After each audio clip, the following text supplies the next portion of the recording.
Good afternoon. Welcome to Primetime at the BU Library. Primetime celebrates learning in and beyond the classroom of Bethel faculty, students, and staff, and is a collaboration between the Friends of the BU Library, Bethel Teaching and Learning, and other offices on campus. We archive videos of past presentations. If you'd like to explore them, you can find them on the BU Digital Library YouTube channel or in the Spark Digital Archive. Today, we welcome Dr. Nancy Brule, Professor of Communication Studies, as she shares about Bethel's new credential opportunity, Certified Family Life Educator. Dr. Brule will share an overview of the interdisciplinary roots of the field and highlight the different settings where family life educators work and more. Please join me in welcoming Dr. Brule.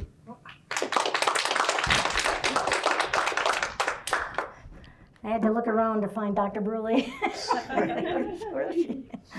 You know, I was thinking as I look at this, I was going to open up with a real life scenario, like tell a story, about an experience where, my children were challenging children. And if only I had known now, then what I knew now, we all go through that. Well, my problem was that there were too many challenging children's stories. I couldn't pick one, so there we are.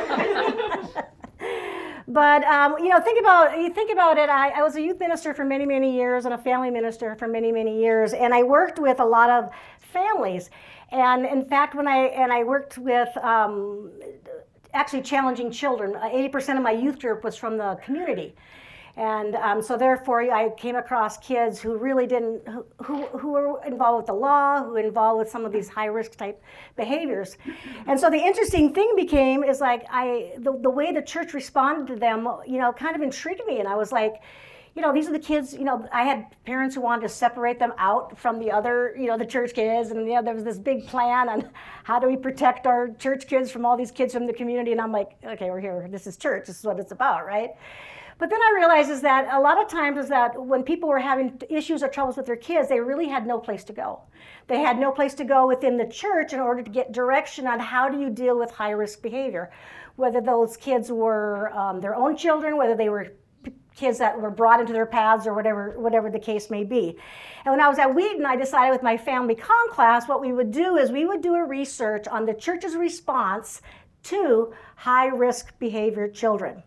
And it was, I thought, okay, let's do this. And we started interviewing parents. The kids had new parents who were dealing with these types of kids. And the response is that the church was not involved at all, that the churches, they didn't know what to do with these kids. And so therefore, the parents' response was to stop going to church because they were being judged as parents, as being poor parents because their kids were acting out. And I found that really interesting, kind of an interesting approach. It's like, so how did you deal with it? Well, we quit going to church. Or what did the pastor suggest to you if they did give you some counseling advice? And it was, spare the rod. We all hear spare the rod, spoil the child. And that was back at the time of tough love, put strong consequences, just throw the kids on the street, kick them out of the house. Well, legally you can't really do that, but this was the type of advice that they were actually getting. And from that point on, I began to think that our role as ministers, and particularly for me, was to understand families and to be able to offer the church classes on parenting, on parent-child relationships, on teenagers, on just all the different types of ways that how do we really minister to our own kids, raise our own kids in a way that's not just spare the rod, spoil the child, but also had academic research in it that says, here's how you handle these kids. Here's some options to do. Here's some parenting styles that you can go in and implement. And that is where, a big long circle comes around, went off to get my PhD, ended up teaching communication studies. And everybody was like, why are you in comm studies? Why aren't you in social work or psych or whatever? But what a lot of people don't realize is that we have a big part of communication that is called a relational studies area. In fact, it's probably one of our biggest areas in our discipline. When you look at relational, comm, intercultural, small group, that all goes under that relational area. And we do a lot of studies on dark side. We do a lot of studies on abuse. It's a big area of our discipline, and people don't realize that this is part of what communication is. Well, one of the big problems with communication in that sense is that we're not counselors and we're not We are teachers or educators. We're not counselors. You know, we can't put a shingle and, you know, say we're going to do counseling, even though I spend many, many hours counseling even as a professor here working with kids and relationships and relational counseling. And so this is why I thought, okay, we need the way the job market is everything, we need to direct our students in a certain way where when they come out with our relational comm degree, which is an amazing comm degree, and not a lot of schools actually have a relational comm degree, it's kind of a niche. When they come out, they should have some sort of certification, and then you get into the big argument of, no, we're educators, we're not this or that. Well, that was solved for me when the National Council of Family Relationship Research developed this credential called the NCF, or the Family Life Educator, the Certified Family Life Educator. And when I saw that, right away I said, okay, it just spoke to me. That's exactly what we do. This is exactly what we're looking for. And it's a new credential. And so I had to go and take an exam in order to become a Certified Family Life Educator. I had to take a 3-hour exam that covered 10 areas of relational research and studies and this and that. And it was probably, it was the toughest test I've ever taken in my entire life. And my eyes were like, I couldn't even see by the time I was done. When they say a 3-hour test, it wasn't you got done early. It was a 3-hour multiple choice, that type of test.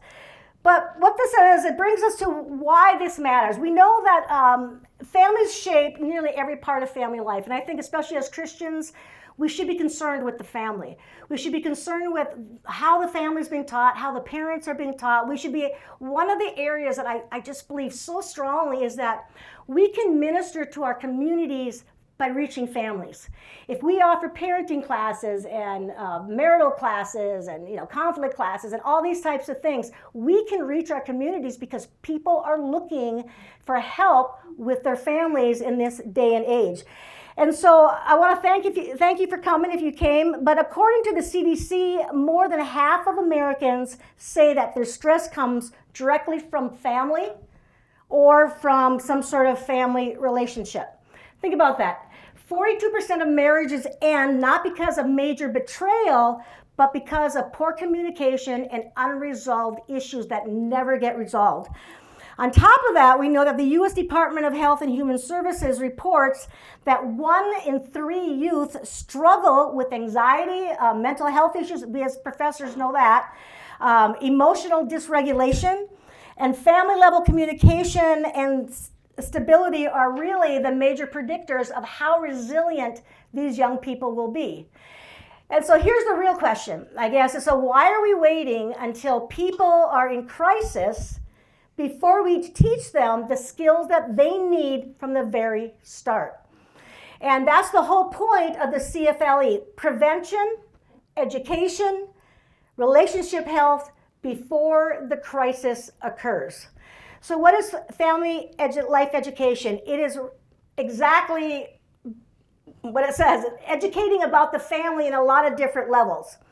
It's a research-based skills level degree or certification for real life types of situations where you can take this certification and your goal is to reach the community and to be able to teach the skills that we are teaching in our family relational classes, our interpersonal classes, our abusive relationship classes, our conflict classes, our small group classes. All of this gets brought to the light, and that's what this degree is for. It's not therapy, it's not case management, it's not clinical intervention. And so a lot of the other social science disciplines get a little nervous, I think, when they hear this term Certified Family Life Educator, because they think that we are going to do counseling.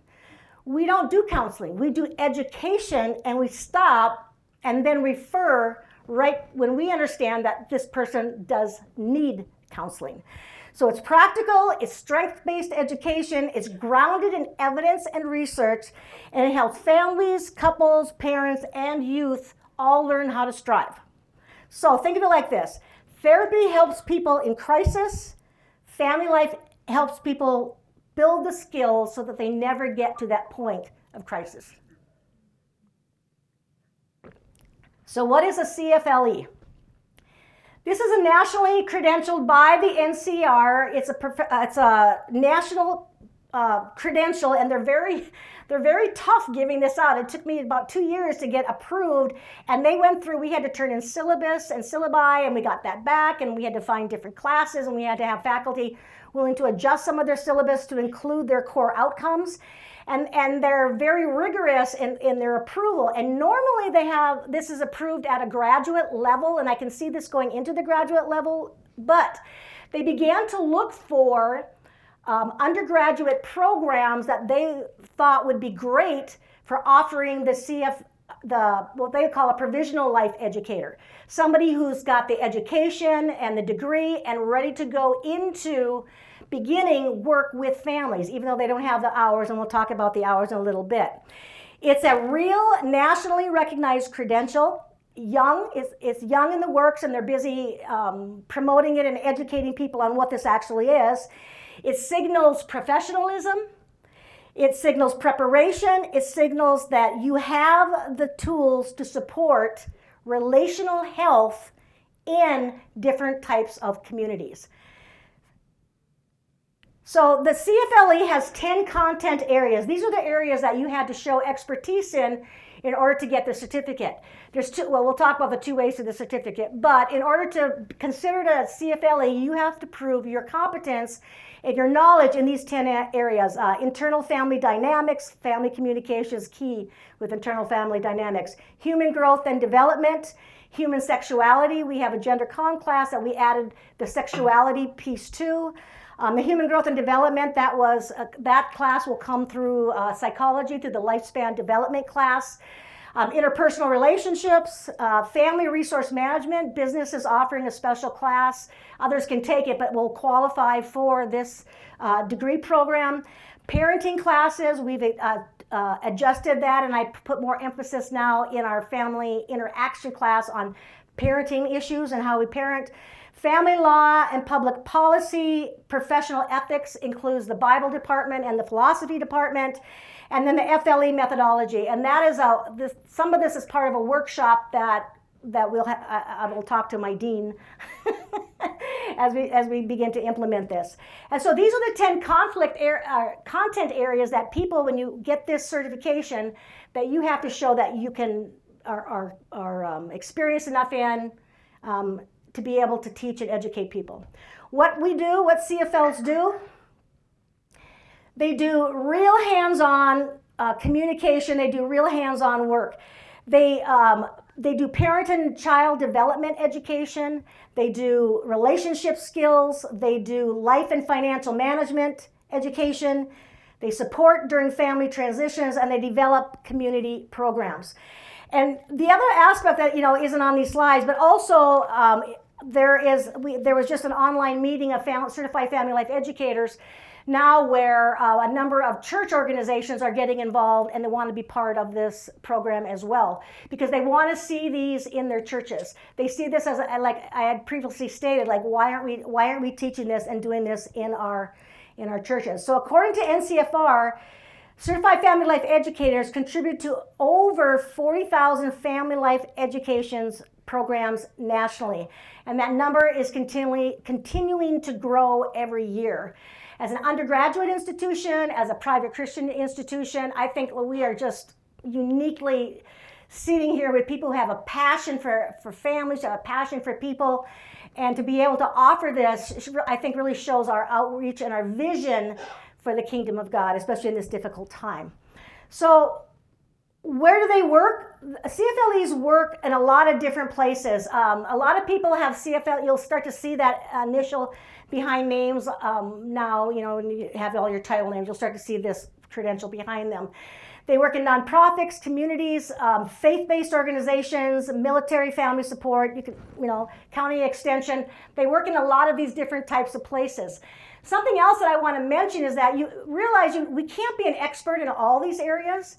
So one of the things is that you become a generalist in those 10 content areas, but a lot of times then what educators will do is they will focus in on a specific area that they are just really passionate about. So for example, parenting is one. You'll have parenting who then will tie other parent certifications or whatever, they will become the expert in parenting. You have people who want to work, teaching budgeting and how to, with the unemployment agencies, unemployment agencies, where a lot of times they'll work with people on how to set up budgets with their families and how to be able to care for their children through the budget and, things like that. Faith-based, obviously churches can come into play. So down in Nebraska, when I was at the University of Nebraska, they didn't have this there, but I thought this is the perfect thing, was that when you were in crisis with an adolescent, what they had was an adolescent hotline. So my area of research is adolescents who abuse their parents, okay? So before it would get to that point, they were encouraging these parents or these children to pick up the number, call the hotline, so that they could resolve and calm the situation down before it possibly got into the area of abuse or something, happened. I mean, that to me is what a certified family life educator does. And so a lot of certified family educators will find their niche, and then they will develop oftentimes their own organization, their own nonprofit organization, and say, I want to do, for example, premarital counseling. There's people who do premarital counseling. That's their area of emphasis. They do conflict. That's their area of emphasis. They're still qualified and licensed as a CFLE and can do and have an understanding of the whole system.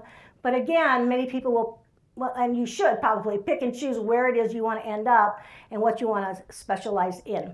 So this is where a lot of these CFLEs work. Here's just, I'm going to put that up there. It's kind of hard to see, but business and consumer and family resources. There's a shortage of social workers. There's a shortage of human service workers.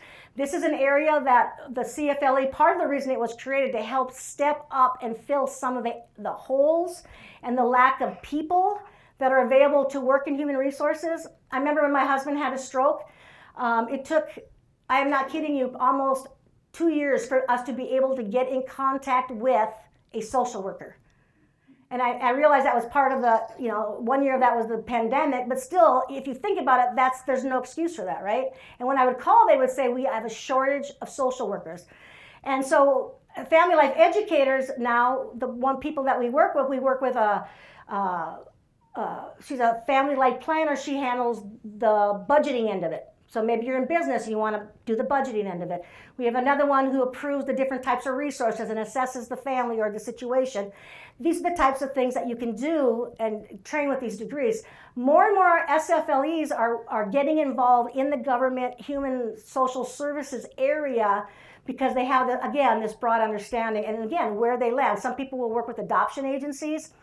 They'll work with helping build nonprofits, build family foster care, to help work with the foster care. So again, it depends on where your passion and your heart is, but this degree, the certification, specifically sets you up to be able to have a credential that says, we back this person with their education, with what they've done, their hours that come into play. Communication, social services, family intervention, crisis and hotline services, divorce mediation. When we teach our conflict class, interpersonal conflict class, when I used to teach it as a 4-credit, we would spend time on mediation. How do you, and divorce mediation right now, before sending people to court for divorce, a lot of them are court ordered to go through mediation. People who are having problems with kids in delinquency court and in juvenile court, a lot of times they are court ordered to go to parenting classes. This is what we do. I was talking to a person from the courthouse in Pine City, and she's looking for somebody to come in and teach on conflict and employee relations within the courtroom system that they're having within their some problems within their courtroom system. So faith-based organizations, clergy, family, mentor, parent education, youth programs. Again, any area that you feel that this would be a calling on your life, this certification helps provide you the support and the background in order to be effective. Research, grant writing, academic government-related research. So this is the NCFR and a lot of the places that you can end up working. Some of the common job titles: family educator, parent educator. We've heard of parent educators. We've heard of family advocates, prevention specialists, family engagements, youth program coordinator, healthy relationship educator. So there was an opening for, I really wanted to do this, but it didn't fit my schedule. There was an opening for sex education to go into the schools and speak on sex education, to speak on in the classrooms about the different options for, on sex education. And I thought, wow, what a perfect place for a Christian to end up within these types of areas, right? And to have those types of inroads. And you come with this credential behind you that supports it. So these are some of the common job titles that take place. The CFLE, again, is extremely valuable. I mentioned it, I'll mention it again, the National Council, NCFR, the National Council on Family Research, NCFR, National Council on Family Research. This is the brainchild of them, and that is an interdisciplinary organization, national organization that does research. And it consists of pastors, it consists of social workers, it consists of educators, and just the list, psychologists, the list just keeps going, of all these people from all these different varying areas.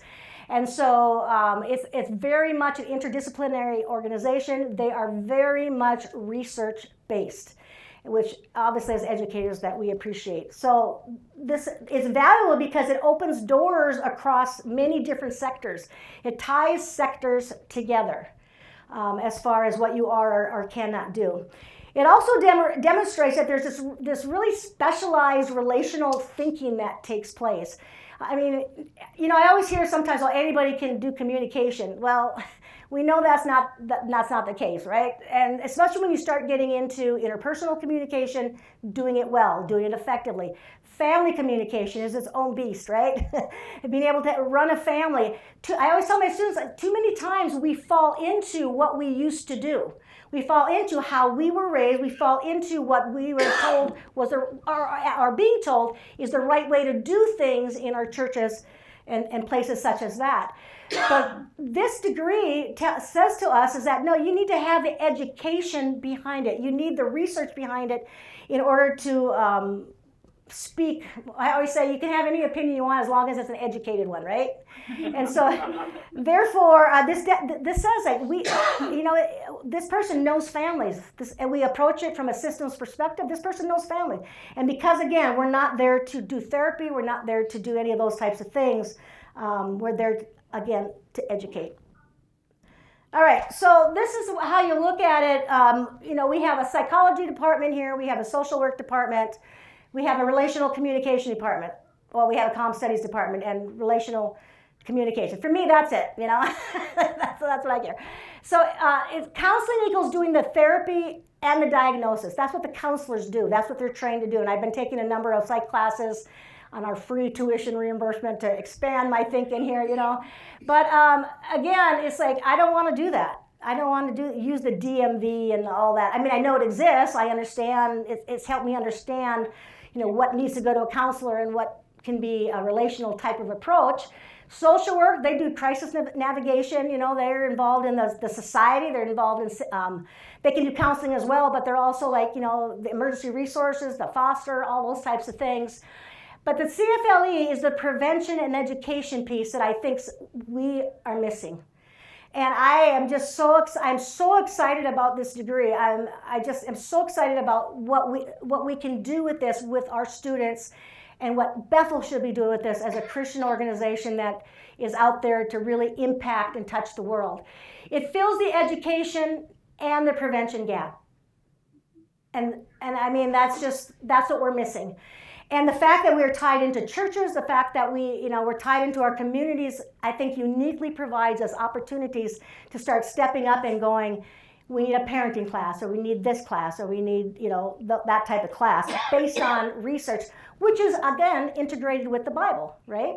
Integrated with the Bible. So therefore, who should consider the CFLE? Anybody who wants to.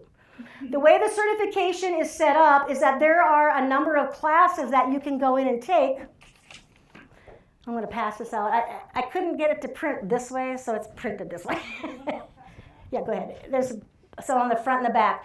For our program here, this is a program that has been approved by the NCFR that is acceptable for our students if they want to walk away with a Family Life Educator degree, if they take all of these classes, they don't have to sit down and do a 3-hour exam like I did. Because what they have, it all has to do with, okay, you took this relational, interpersonal class. They've looked at my syllabus, they've seen what we teach there, they have specific outcomes, and I believe this shows, I don't know if it does, shows the outcomes and where that's being met. So if you're drawn to communication and if you're drawn to relationships, but you don't, and you want to work with people, I always say if you want to work with people, this is a great place for you to start. People who are interested in youth and family support, I am a firm believer that if you're going to be a minister, I believe ministers should have I think all ministers should have a relational communication degree. I really do. When I think of my years in ministry, I mean, that's what I did. It was relationships and families. That's all I did was relationships and families. So people interested in youth and family support, in ministry, those who prefer prevention-focused work, I love getting up and I love teaching parents about parenting. I love teaching parents about teens. I love teaching about high-risk behaviors. I just feel that's what God has called me to do. People who want to help families thrive. Oh, did I miss? So how do you become a CFLE? So when you graduate from our program, the one thing you have to do in order to become qualified, you don't come out a Certified Family Life Educator, because there are a number of certain hours that you have to get to qualify for that, obviously, right? But you come out a Provisional Life Educator, FLE, which means, again, you don't have to take the exam. You've got the background, you've got the work, everything that you need to support the degree. And then our internships, there's specific internships that you get lined up and you can do. Any of the departments, as long as it's part of the content area, can do a CFLE internship that will start counting their hours. And so you start counting your hours, and then there's different levels as you go up. So the graduate from an approved program, we now have that. We have that here. And our goal will be, once people decide they start this program, we'll have them become members, student members of NCFR. And then there's a lot of perks that go along with that, as well as grants and scholarships, as well as they can be in the Honor Society and that type of thing that they have there. The option 2 is the portfolio application. That's what I had to do. You submit transcripts, documentation. You have to prove that you've been doing this for how many hours or how many years or whatever the case may be. And then you apply through NCFR. Then you have continuing education hours, much like many of the social service type jobs do. And you renew your credentials every 5 years. So you keep track of what your work is, what your continuing education. NCFR provides the continuing education as well, free of charge. But if there's other things that you're interested in doing, you can, let them know you're doing this, and then they will tell you how many credits of NCFR, CFLE continuing level credits is there. So that's how you maintain and continue on with your credentials. So the big picture is that we are really blessed here at Bethel to be able to have been able to get this approved, to have the different departments who agreed to participate in it, offer classes for Bethel to be able to have this degree. It strengthens relationships, it builds resilience, it will thrive, help people thrive through the different transitions, lifespan communication. Healthy families equal, as we all know, healthy communities. You see that in your politics, you see that in your churches, you see that in everybody who gets up and talks about what our future needs. We need healthy families, and we need strong families. So, final takeaway, CFLE is it's a flexible credential. You pick your area, you get your general area, you pick an area you're really interested in, dive into that area. And it's ideal for students who really want to work with families and relationships. And if you're going into the ministry, it's particularly will benefit you to have this type of certification besides your ordination or your licensure or whatever may come into it. So it's for people who are really passionate about working with families. So therefore, at this point, will open up for questions about this.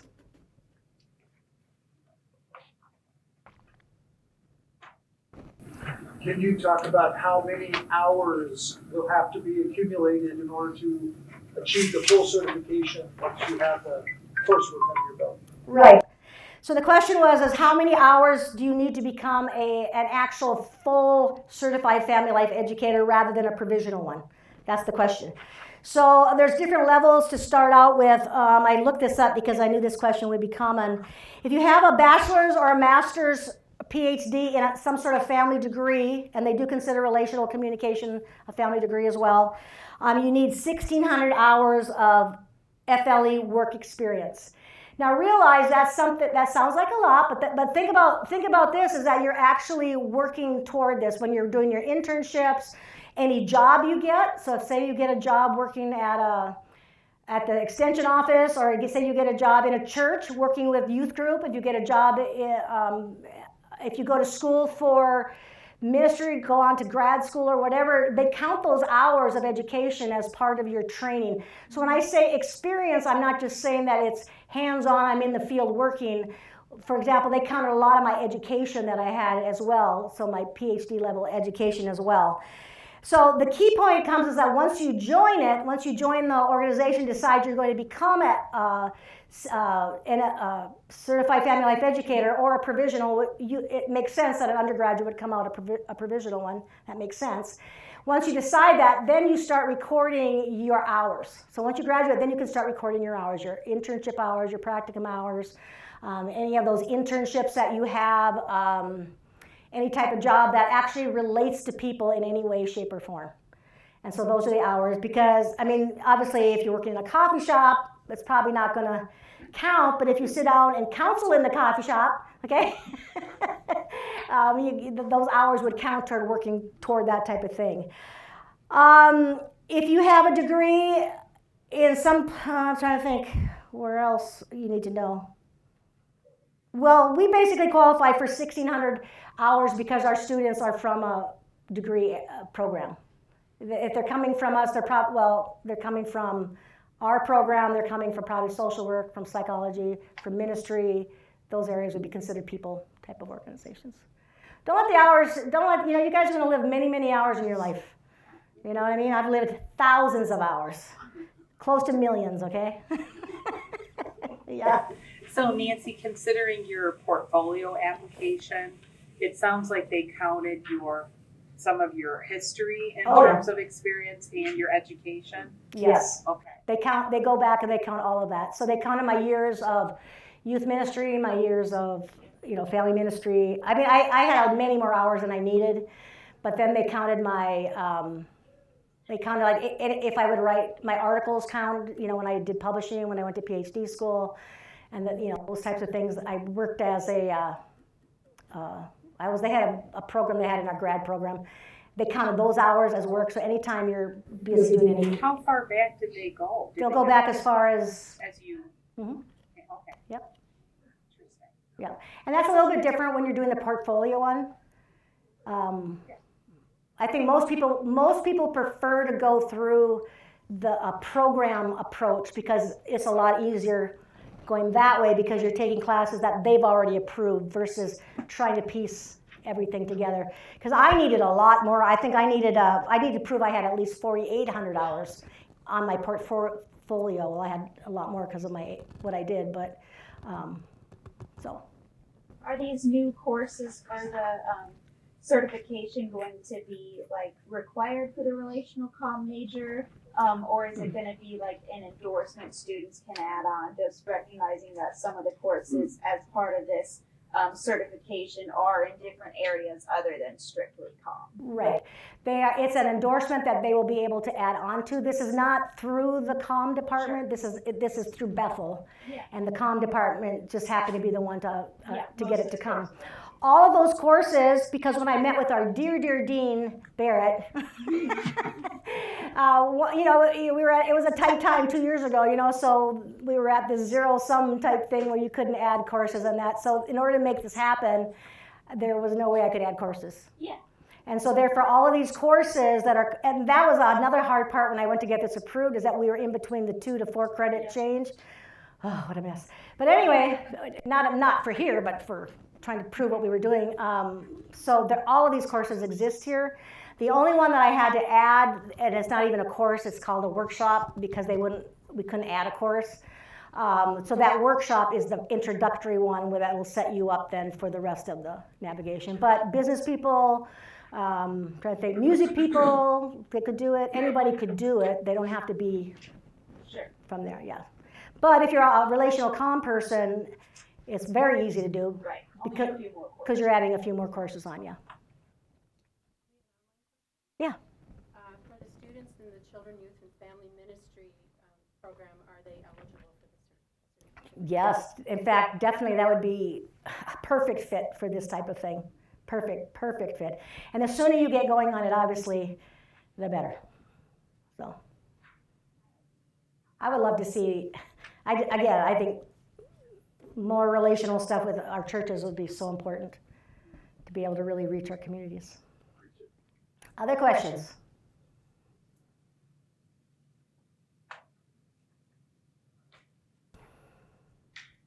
Other thoughts?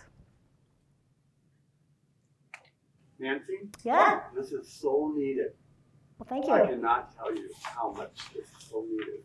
There's people crying Yeah. for support, for education, just to be able, and so many youth workers don't know how to help. Yeah. They can run a youth group, they can Yep. hang out with kids, but when it comes to crisis and Yep. it comes to intervention, they Yep. are out of their ballpark. Yep. And this is just so needed, the education part, because I Yep. love the differentiation that this isn't therapy, Right. but this Right. is about Education. and tools Yep. that are research based. Yep. Yeah. Very much And, so. and John, just share why you know that and tell people what you did, just that you left, because you really know this. Oh, well, yeah, I've been doing youth work for 40 years. Oh. So I just left Young Life. And Oh. and here He again, knows. and so there's just a lot of people. And then even with our own family, Yep. walking through different, issues and crisis, it would have been nice to have had some youth workers who Who knew, knew? Yeah. Yep. even who to call for rehab and Exactly. addiction. And that's one of the pieces this does, is that when we get to the point where we're no longer educating and helping that part, we have the resources then to direct them to the rehab or this or that, which becomes important. Especially if you're working within a community, and then when you're within that community, then they start coming to you and say, oh, talk to this Yeah. person because they'll know what to do. Yeah. Talk to this person, they'll know what to do. I'm known as the cat lady at where I live because I rescue all the cats. So whenever there's a cat that's out there, talk to Nancy. She'll know what to do. Same thing with this, and there's no difference. No difference at all. Yeah. Other thoughts?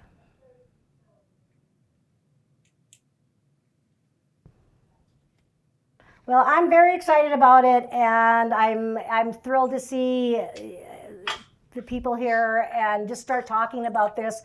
I think one is it's a good answer for a lot of our comms relational students. What do I do with my degree? This is one of the areas, especially the ministry, missional ministry, and youth people. Again, this is a great area for it. And then the thing I also like that you and I both know, I think, like ministry sometimes, especially with youth ministry, it's easy to get burnt out and move on. You still have something that will take you into all these other areas as well. We have this certification that says families and relationships. Yeah. So, right. All right, well, blessings upon you, and spread the word. Thank you. Thank you.